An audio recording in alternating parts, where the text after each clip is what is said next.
நம்ம இப்போ பார்க்க போகிறது எக்ஸாம்பிள் 2.3. இதில் கொஸ்டின் என்னென்னா solve modulus 2x minus 3 equal to modulus X minus 5. எப்போதும் போல் கிவன் எழுதிடலாம். Modulus 2x minus 3 equal to modulus X minus 5. இது வந்து ஒரு new concept. Modulus u equal to modulus v அப்படிங்கிற மெத்தடில் இருக்கிறனால இதை சால்வ் பண்ணுறதுக்கு ரெண்டு கண்டிஷன் எடுத்துக்கலாம். ஃபஸ்ட்டு கண்டிஷன் என்னென்னா u ஈக்குவல் டு v அப்படின்னு எடுத்துக்கணும். செகண்ட் வந்து u equal to minus v அப்படின்னு எடுத்துக்கணும். இதை பேஸ் பண்ணி தான் இப்போ நம்ம சம்மு சால்வ் பண்ண போகிறோம். ஃபஸ்ட்டு கண்டிஷன் வந்து u ஈக்குவல் டு v அப்படின்னா இப்போ நம்ம மாடலஸை ரிமூவ் பண்ணும்போது எந்த சேஞ்சஸுமே இருக்காது. ஸோ அப்படி ரிமூவ் பண்ணும்போது 2x minus 3 equal to x minus 5 அப்படின்னு கிடைக்கும்.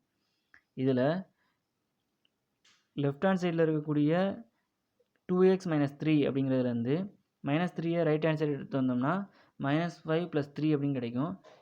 இங்கே ரைட் ஹேண்ட் சைடில் இருக்கக்கூடிய எக்ஸை அப்படியே லெஃப்ட் ஹேண்ட் சைடு எடுத்துகிட்டு வரும்போது 2x மைனஸ் எக்ஸ் அப்படின்னு கிடைக்கும். இப்போ 2x மைனஸ் எக்ஸ்னால் எக்ஸு, மைனஸ் 5 ப்ளஸ் 3 அப்படின்னா மைனஸ் 2. ஸோ எக்ஸோட வேல்யூ மைனஸ் 2 அப்படிங்கிறது கிடைக்கும். அடுத்த செகண்ட் கான்செப்ட் நம்ம அப்ளை பண்ணும்போது u equal to minus v அப்படின்னு அப்ளை பண்ணுவோம். அப்போ 2x மைனஸ் 3 யூவோட வேல்யூ அப்படியே வந்துடும்.